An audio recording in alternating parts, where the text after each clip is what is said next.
And because of this discovery, it became clear that the human body is designed for Brahmicetana and nothing else whatsoever. It is designed for unity consciousness to be lived.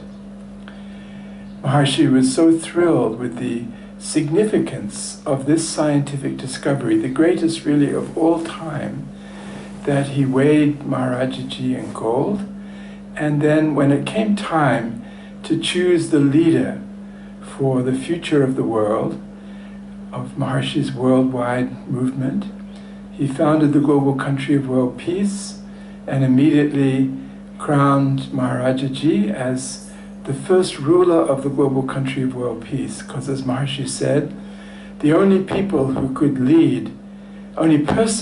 lead his worldwide organization would be the greatest man of knowledge, the greatest scientist of the age. And he found, looking into the whole world population, only one person who satisfied that requirement, and that is Maharaj Adiraj Rajaram. So we're really looking forward to hearing his reflections on this Guru Purnima day. And our Maharshi Vedic Pandits, as Maharaja is beginning to speak, would like to give tilak to Maharajaji. So please go ahead, Maharshi Vedic Pandits, take your death.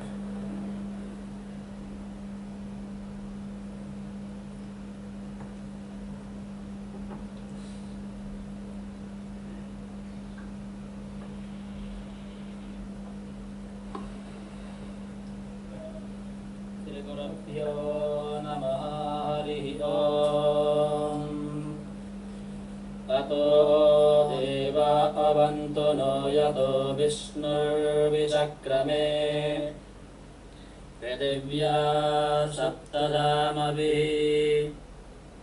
Idam Vishnurvichakrame Tridhani Dade Padam Samoramasya Pam Sure Trini Pada Vichakrame Vishnurgopadabhyaha Ato dharmani dharayanna Vishnu karmani pasyadayato pradhani paspase Indrasya yujyasaka Tat Vishnu paramam padam sada pasyanti surayaha Divi vachakshuradatam Tad viparaso vipanyavo jagrivam sassamindhade Vishnu yat paramam padam Srirarajasvamayusya marogyamavidaksho bhavanam mayyate Dhanam dhanyam pasam bahukirti labham sadasam vatsaram dirghamayo Harihi Om Jai Gurudev.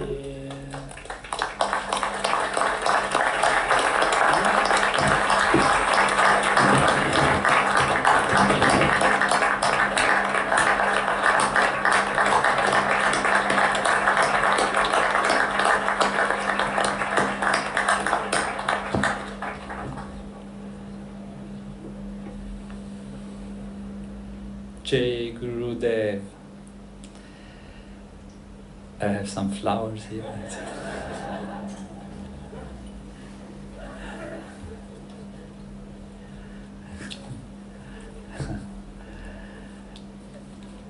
On this wonderful day, auspicious day, most glorious day of the year, we feel our minds and hearts full of infinite gratitude to His Holiness Maharshi Mahesh Yogi for bringing to us from the remote caves of the Himalayas, from the ancient infinite knowledge of pure existence, pure being, the glory of Gurudev, so that we can know, experience, and live the reality of total knowledge in our daily life and share it with all mankind.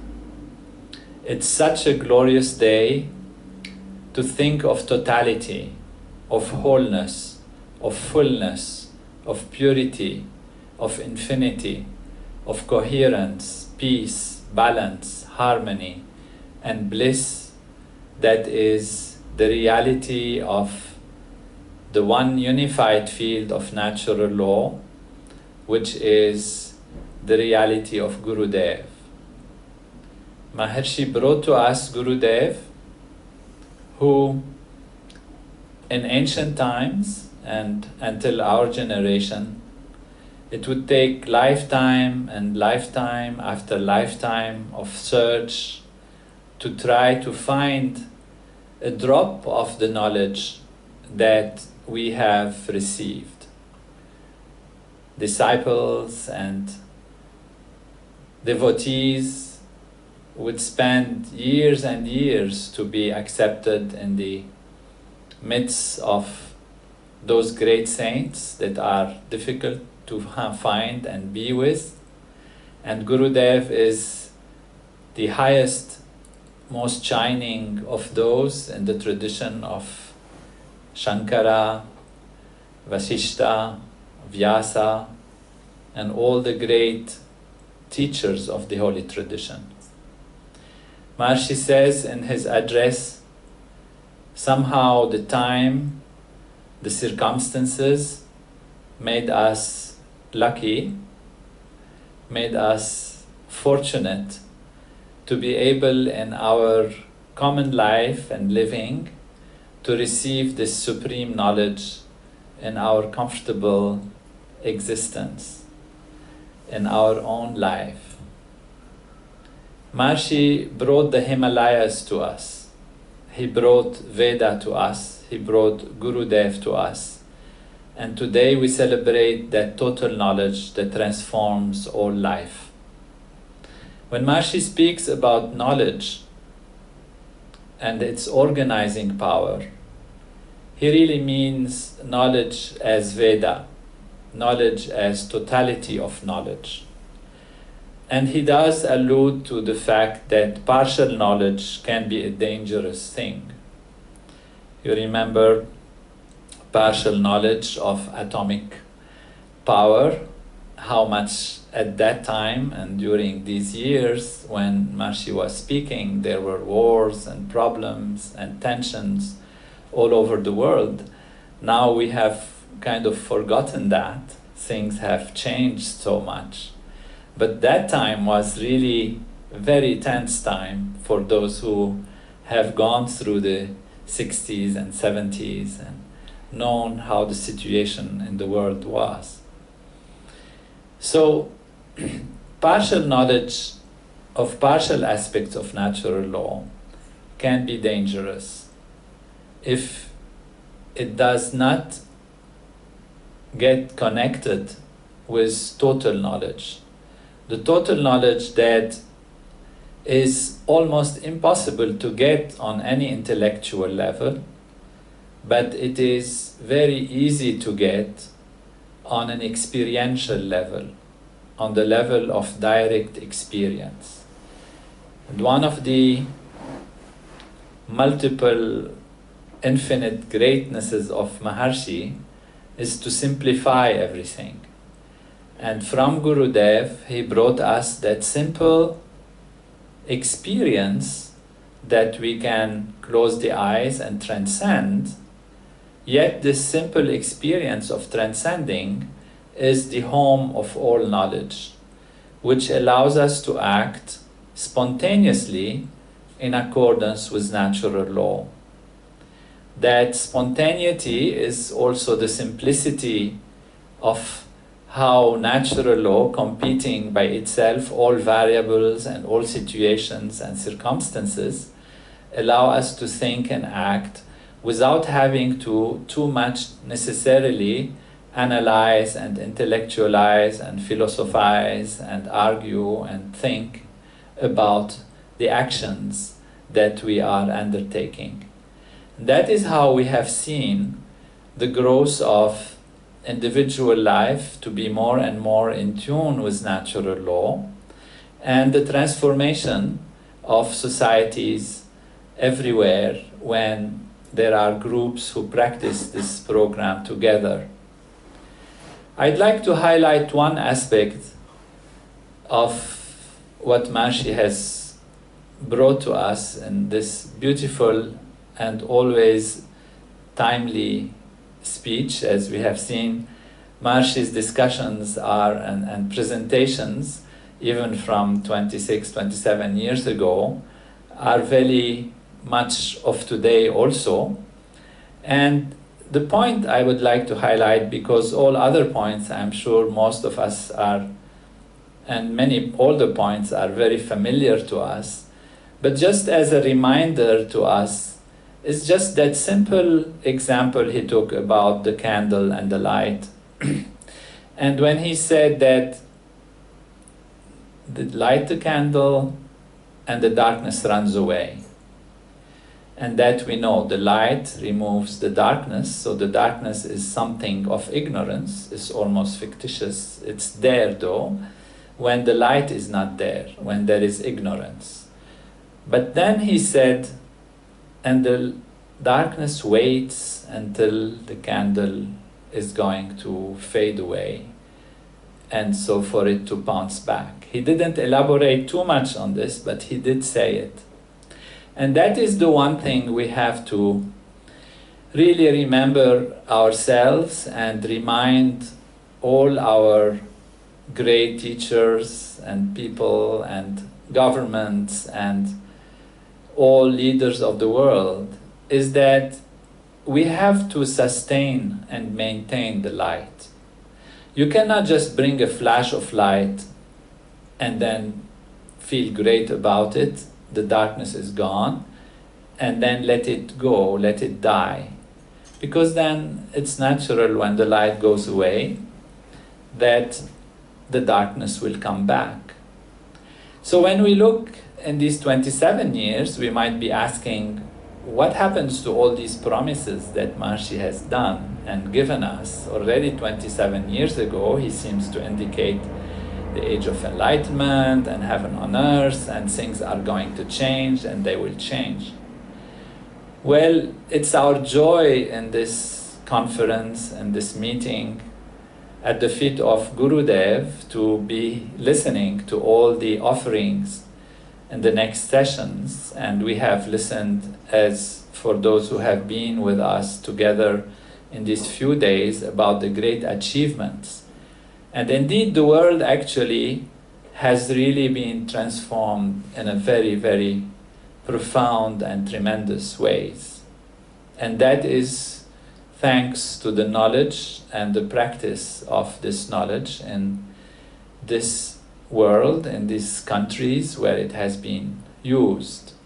But again, we remind ourselves that if the light fades, the darkness is stronger. So our responsibility is to maintain these aspects of light and to maintain the groups everywhere. And this is the responsibility of every nation, government in the world. The world undoubtedly is moving towards greater unity and greater harmony, in spite of problems that we see around here and there, and they can be intense at some time. But there is a move towards being together and working together. And in this great move, there are two values that predominate.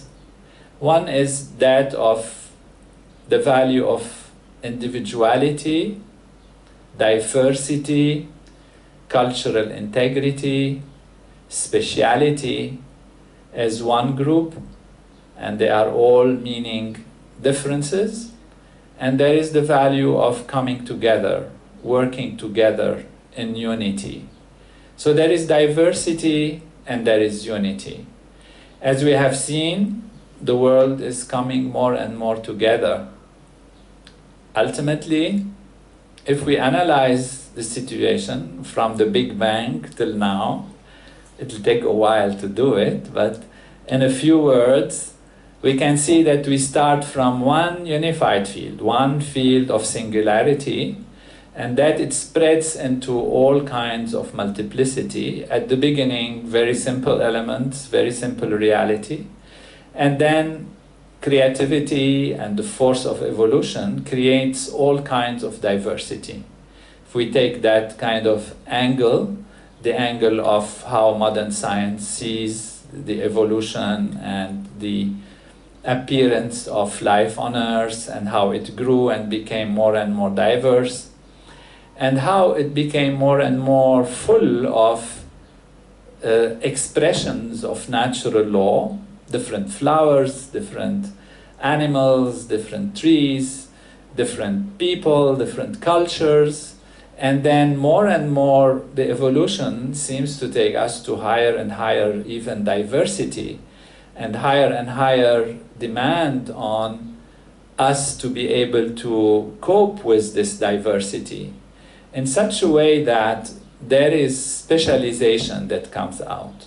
Highly specialized individuals who, one is a scientist, one is a pilot, one is a musician, one is a philosopher, one is like that, because no one on the surface can be all of these things. There are so many technologies, so many ways to do things. You need drivers, you need cooks, you need all kinds of specialties. So human society actually emerged from all of these needs and creative powers and diversity, and the need to be together to be able to do and have maximum things.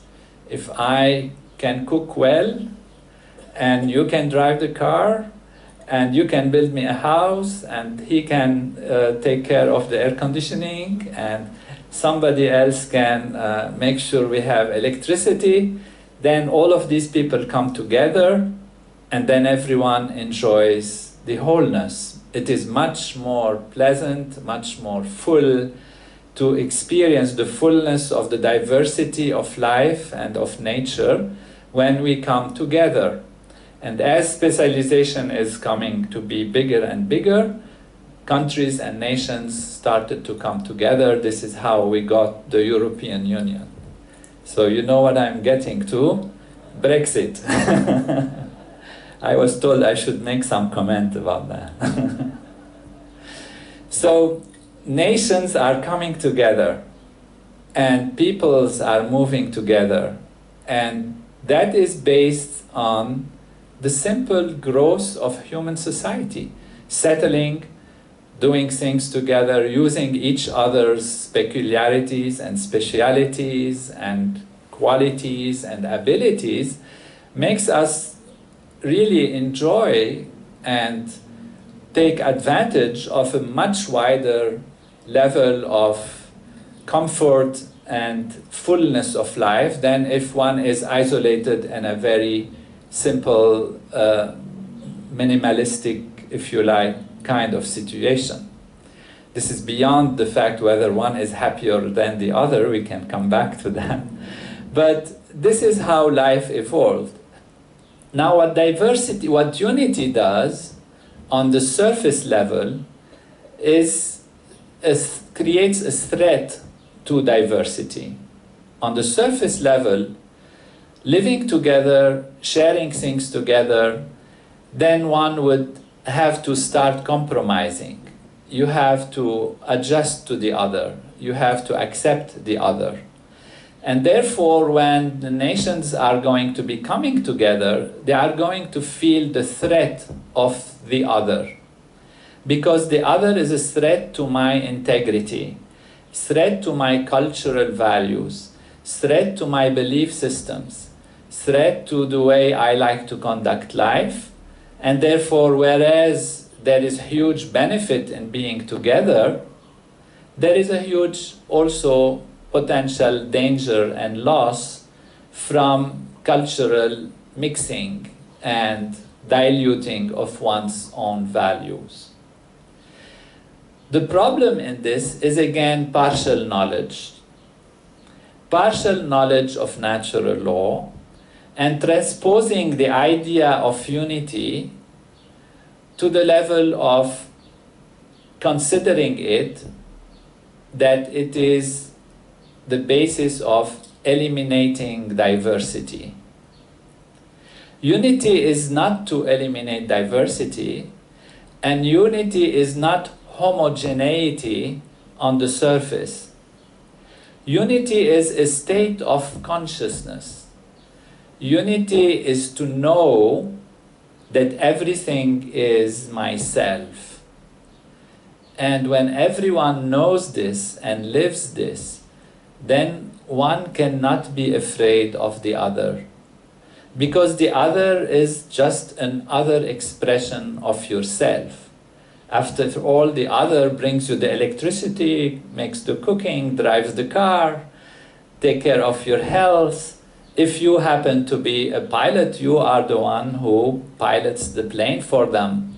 So the other is myself. The other is my self-cooking, is myself driving, is myself as an engineer, is myself as somebody who, together with my other kinds of selves, bring wholeness and fullness to my daily living. Now, these are, of course, some specific technological, specialized aspects of life. But cultures also are a nourishment to life. Different cultures, different languages, different ways of being, different ways of living are part of what make life on earth fuller and fuller. And that is what we experience in evolution. We see all of these values and all of these realities, and they are a nourishment and they are an addition to how much we can live and be in wholeness. So how to resolve the problem? It is very simple, of course, we all know the solution. Go back to total knowledge. Total knowledge, which is the basis of all diversity.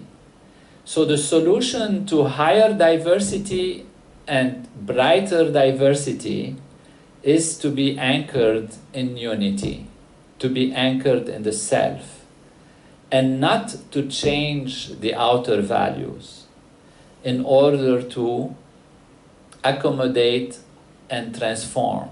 But this cannot happen with partial knowledge. It can only happen with total knowledge, because diversity is diversity, and what is needed for all this diversity to survive together without threat of one aspect destroying the other or damaging the other, what is necessary is organizing power. Organizing power. How can you organize all this diversity? And that is again the beauty of Maharshi's presentation to us today and the depths of the knowledge he brings to us. Knowledge has organizing power. Small knowledge has small organizing power. Total knowledge has total organizing power. So the only way we can see our societies grow, get unified, work together, have all kinds of trade issues and exchanges and globalization in the most advanced way for the whole world, and yet maintain social qualities, individuality, cultural integrity, is through total knowledge. And total knowledge is available only in the field of pure being, pure consciousness, in our own self. And that is where the groups, as Maharshi was speaking, like he had the 2000, but now we have much more, and we will hear of what we want to offer to Gurudev. We will see this happening. Otherwise, what will happen? People will come together, yes, it's great, it's great, it's great, and then you hit on a nerve. And the nerve is, what's happening to my culture? What's happening to my reality? What's happening to my life? Am I being diluted? And then what you'll get is move back and move away. You get a Brexit or some other thing. It's legitimate, they're afraid. What's going on? It's a jittery thing. But they're gonna come back. There is no way. It's the force of nature. But the whole world is going to be unified. The whole world is moving towards one world family. That is the Vedic Vasudhaiva Kutumbakam. That is the seers of the Veda have seen that. But that reality of Vasudhaiva Kutumbakam, the world is my family, is only possible on the level of an enlightened consciousness. It's on the level of Gurudev, on the level of the silence of Gurudev, on the total knowledge of Gurudev. We say Gurudev when we have our Gurudev, but that means also the infinite silence that is residing within ourselves, within our being, within our own reality, not only residing within, it is what we are. This is our essential nature. So coming back to ourself is what is needed. Any nation that has a threat of its culture being disrupted does not have to think of the outer values, because the outer forces are going to be there, and they will be there more and more and more, because that is the nature of the evolution of life. What you need is look within, go back to the self, strengthen your own nation, your own people, your own collective consciousness. This is where you have to look. And then the others will come and they will live and be happy and get integrated. This is the value of the knowledge that we have.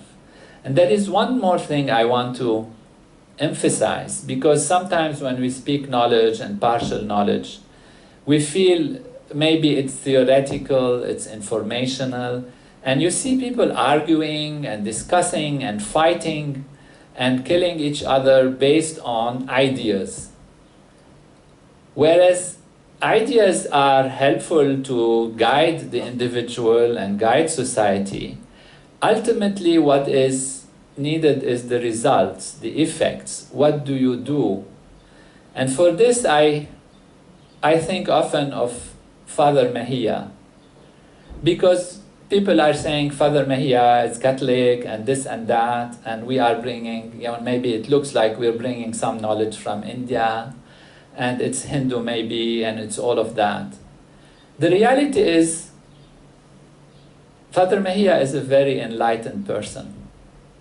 And Christianity for him is not words and labels. Christianity for him is, what do you do to your neighbor? How do you help your friend? How do you heal the people? And he must have in his mind the Good Samaritan parable, that is the Christ was saying, he was teaching, and then some lawyer came to him, some big knower person wanted to kind of challenge him or something. And he said, what do I do to get eternal life? And Christ said, follow the law, which means follow the Veda.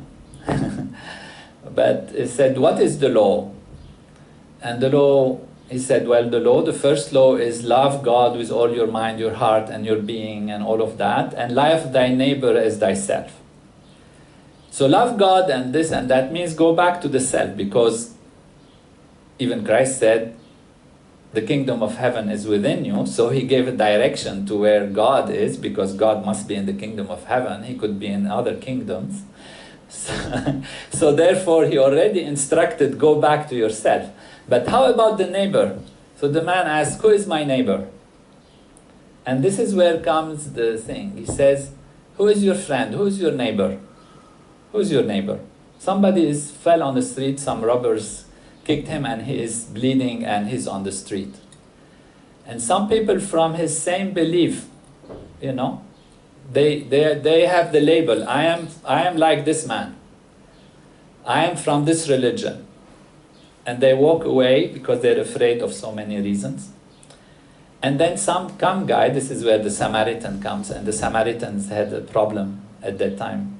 In this society there was quite seen as negative people, or maybe not integrated. And he takes care of the man. And he takes him to a place and he heals him and he pays for him. And then he goes and he says, I'll pay even more if it's needed. And so he asks the lawyer who was asking the question, who is your friend? Who is your neighbor? And then the man says, of course, this is the man who helped me. So this is, I am sure, how Father Mejia must think. He has seen that transcendental meditation brings the kids out of struggle, out of fear, out of pain, out of crime, out of difficulties. He has seen the people love each other. He has seen the people help each other. He has seen what transcendental meditation does to the people. And therefore, for him, this is Christianity. And we should be aware. People can have all kinds of labels. I am Hindu, I am Buddhist, I am Jewish, I am Muslim, I am Christian, and all of that. Or I'm atheists. And they don't live, they are not really. They have that label, but they don't live the reality of the teaching of what they have. You know? Do unto others what you would wish to be done unto you is an old thing that is in all traditions. It's in Islam, it's in ancient Judaism, it's in Christianity, of course, it's in Hinduism, it's in the Veda, it's everywhere. These principles of life are everywhere. So when an atheist walks, doesn't believe in God or anything, walks and sees somebody suffering in the street and takes care of him, as far as Christ is concerned, he is Christian during these moments. He is Christian even, he says, I can't believe in any of these rubbish. So one can be a Jew and act as a Christian, act as a Hindu, act as a Buddhist, act as a true spiritual individual. So it is the action that is needed. This is why all the prayers of the great saints, make me an instrument of thy peace. So that is true knowledge, that is true religion, that is true practice of spirituality. Where does it come from? It comes from the self, from the being, not from the labels. You can have labels, there is no harm.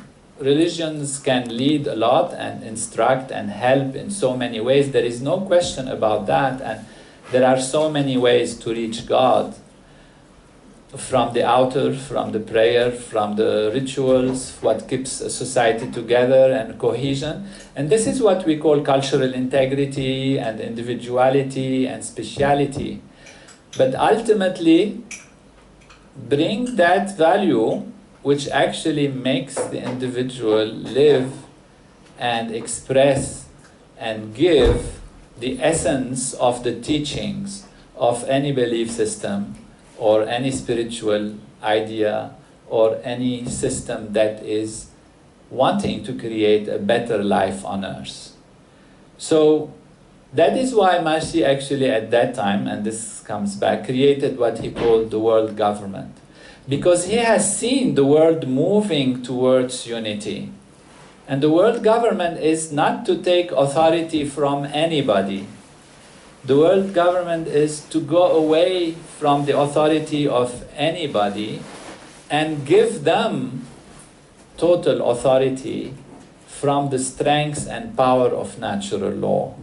It is by establishing these groups, and what do? These groups, they close the eyes, they sit hiding in a room. They don't want light and noise. They're not interested in the outer. They close the eyes and they go inside. And they create and give to the government of the nation, the actual elected or chosen government of the nation, the true authority to lead the people into peace and happiness and harmony. So we have to keep reminding everyone that our action is from within. It is not on the outer value that we create the effects. Now, knowledge on the surface, education, discussion is necessary sometimes, but ultimately it is the result, it is the effect. It is who has created peace, who has attended to the person who is on the street. And that happens not on the surface level. It does happen on the surface level. Of course, there must be an instrument to take care of people and to organize the countries and to do things. So the outer values are, of course, have to be fulfilled and done.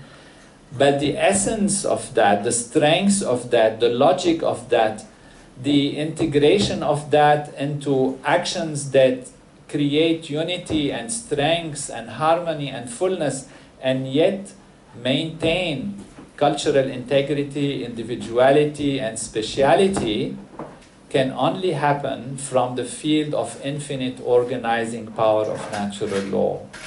And that is the blessing of Gurudev that Maharishi has transmitted to us. Total knowledge in every brain, total knowledge in every individual, total knowledge for society, so that society can thrive in all openness and all fullness and all unity, yet holding and upholding its integrity, its peculiarity, its strength, its individuality. So that is the beauty of what we have, and that is the necessity to continue to do it, and we are doing it, and we will hear this in a few hours about all the great achievements of these great devotees of knowledge and pure being, like we have been listening for a few days. And like Maharishi, I like on his behalf again to say how he would be proud today of all the governors and the teachers and the siddhas and the meditators and the ministers and the rajas and rajeshwaris and the mothers of the domain, and certainly of his great pandits and the great knowers of reality that perform all of these activities everywhere. And we really feel humbled that we have not yet created heaven on earth, but we can really, in our modesty of simplicity, a little bit be proud of some achievements that we have, and all these wonders that Maharishi speaks about. We talked about miracle. It looks like miracle, and it is miracle. And that is why, for me, all of you assembled are true saints of our world, because in the comfort of your home and in the struggle of your daily activities sometimes, and the stress sometimes of the outer values, you are actually creating miracles. And we see these miracles everywhere.